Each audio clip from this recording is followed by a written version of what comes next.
Welcome to commerce lectures. I am Neha. आज करेंगे हम business organisation and management and topic है हमारा problems created by informal groups.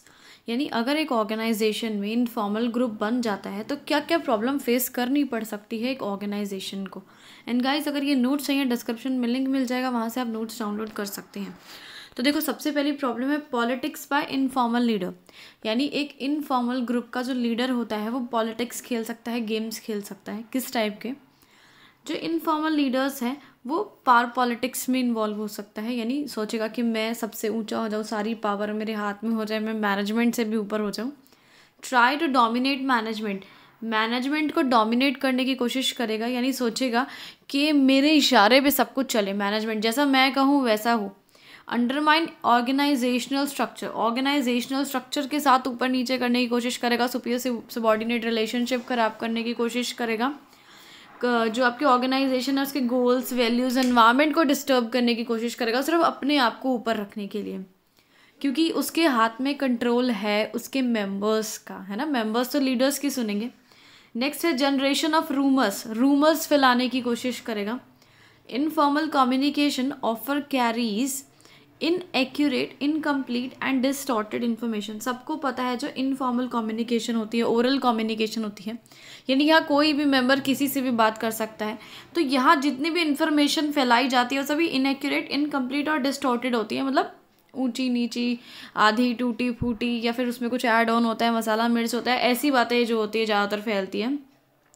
So rumours make the job of management difficult. तो rumours की वजह से क्या होता है, मैनेजमेंट के सारे काम बहुत ज़्यादा मुश्किल हो जाते हैं, क्योंकि पता नहीं क्या क्या वाएँ उल्टी सीधी फैलती रहती है, उन सबसे डील करना बहुत मुश्किल हो जाता है और ऑर्गेनाइजेशन स्मूथली काम नहीं कर पाती है। ठीक है ना। अब कुछ उल्टी सीधी बात वर्कर्स तक पहुंच गई, पता लगे वर्कर सारे चिंगर गए, कुछ कुछ दिमाग में लगाए बैठे हैं और काम ठीक से नहीं कर रहे हैं।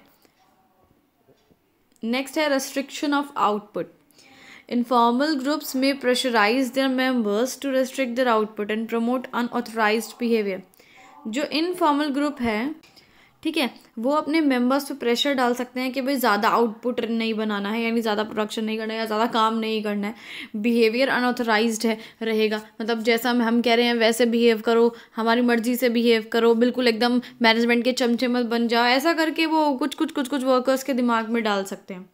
नेक्स्ट है रेजिस्टेंस टू चेंज, यानी चेंज नहीं लाने देते हैं इनफॉर्मल ग्रुप्स जो होते हैं एक ऑर्गेनाइजेशन में। Informal groups generally pressurise the management for lowering down the speed of change. Usually क्या होता है, जो इनफॉर्मल ग्रुप्स होते हैं वो मैनेजमेंट पे हमेशा प्रेशर डालते रहते हैं कि भाई जो चेंज है वो नहीं आना चाहिए, धीरे धीरे आना चाहिए, या पोस्टपोन कर दो चेंज को, फ्यूचर में लेके आओ या धीरे धीरे लेके आओ, एकदम से मत लेके आओ, हम एक्सेप्ट नहीं कर पाएंगे, ऐसा बोलते हैं वो लोग। It delays the implementation of new ideas. इसकी वजह से क्या होता है, नए नए आइडियाज़ नहीं आ पाते हैं ऑर्गेनाइजेशन में, कुछ नया अपडेट नहीं हो पाता है। And hampers the growth of organisation, यानी ऑर्गेनाइजेशन जब ग्रो नहीं कर पाएगा, जब नई टेक्नोलॉजी या कोई नया हम नहीं लेके आएंगे, कुछ नयापन ऑर्गेनाइजेशन में, तो ग्रो कैसे करेगा। नेक्स्ट है social cost. Allowing informal groups to engage in gossiping, joke telling and idle conversation that satisfy the members' social needs result in higher operating cost to organization. अगर इनफॉर्मल ग्रुप को बनने दिया जाता है तो वहाँ गॉसिप्स होती हैं, एक दूसरे को जोक सुनाए जाते हैं, आइडल फालतू की एकदम बातचीत होती है। सो इससे क्या होता है, मेंबर्स की सोशल नीड्स तो पूरी हो गई है, ठीक है, उनका दिमाग शांत हो गया है, आराम से उन्होंने चुगली चाटे कर लिए हैं, बात खत्म। लेकिन इससे हमारी ऑर्गेनाइजेशन की ऑपरेटिंग कॉस्ट बढ़ जाती है। भाई जो समय काम करने में यूज़ हो सकता है वो समय गॉसिप करने में यूज़ हो रहा है, जाहिर सी बात है टाइम वेस्ट होगा, पैसा वेस्ट होगा, ऑर्गेनाइजेशन को नुकसान होगा। नेक्स्ट है रोल कॉन्फ्लिक्ट। अब रोल में कॉन्फ्लिक्ट आ सकते हैं कैसे, अब देखो क्या लिखा है, members of informal groups are also members of formal organisation. जो एक इनफॉर्मल ग्रुप के मेंबर हैं, जाहिर सी बात है वो फॉर्मल ऑर्गेनाइजेशन के भी मेंबर हैं, वहाँ पे काम करते हैं, वहीं पे काम करते करते ही उन्होंने एक इनफॉर्मल ग्रुप बनाया है।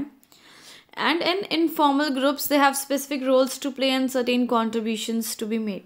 और एक इनफॉर्मल ग्रुप में अगर वो हैं तो कुछ उनके रोल्स हैं जो उनको रोल प्ले करने हैं, कुछ कॉन्ट्रीब्यूशन भी देना पड़ता है। भाई ये ग्रुप में रह के जो ग्रुप बोलता है वो माननी पड़ती है, वरना ग्रुप से आपको निकाल दिया जाता है।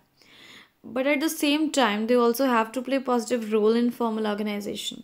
लेकिन उसी वक्त इनफॉर्मल ग्रुप के साथ रहते रहते उन्हें पॉजिटिव तरीके से एक फॉर्मल ऑर्गेनाइजेशन में भी काम करना पड़ता है जहाँ की वो नौकरी करते हैं, वो चीज़ भी बहुत ज़रूरी है, वरना नौकरी से निकाल दिया जाएगा। सो ये डिस्टिंक्ट रोल्स हो गए, 2 रोल हो गए, एक इनफॉर्मल ग्रुप का रोल हो गया, एक फॉर्मल ऑर्गेनाइजेशन का रोल हो गया। इससे क्या होता है, रोल कॉन्फ्लिक्ट्स आ जाते हैं, पता नहीं लग पाता, उनको समझ ही नहीं आता भाई किसकी माने। ग्रुप की नहीं मानेंगे तो ग्रुप वाले निकाल देंगे, ऑर्गेनाइजेशन की नहीं मानेंगे तो ऑर्गेनाइजेशन वाले निकाल देंगे, समझ नहीं आता क्या करें क्या ना करें। नेक्स्ट है conformity. Informal group exerts strong pressure on its members for conformity. अब इनफॉर्मल ग्रुप हमेशा प्रेशर डालता रहता है अपने मेंबर्स पे कि भाई हमें इस बात का कॉन्फर्मेशन चाहिए कि तुम हमारे ग्रुप के पार्ट हो, तुम हमारे लिए लॉयल हो, तुम हमारे लिए कुछ भी कर सकते हो ग्रुप में रहने के लिए। The members become so loyal to the group that following the group norms becomes a part of the life. So members इतने लॉयल हो जाते हैं उस ग्रुप को लेके कि वो समझते हैं कि ग्रुप की जितनी भी नॉर्म्स है, रूल्स एंड रेगुलेशन है, वो उनके जीवन का एक हिस्सा बन चुका है। ऑर्गेनाइजेशन में रहना है हंसी खुशी तो उस ग्रुप की बात माननी ही पड़ेगी, ग्रुप में टिके रहना है तो। सो मेंबर्स जो होते हैं पूरे कंट्रोल में आ जाते हैं लीडर के, ठीक है। और जो लीडर होता है वो क्या करता है, ग्रुप को यूज़ करता है अपने सेल्फिश एंड के लिए, अपने मतलब के लिए यूज़ करता है, अपनी मर्जी से ग्रुप के मेंबर्स को चलाता है। इससे ऑर्गेनाइजेशन का बहुत नुकसान होता है। इससे वीडियो खत्म।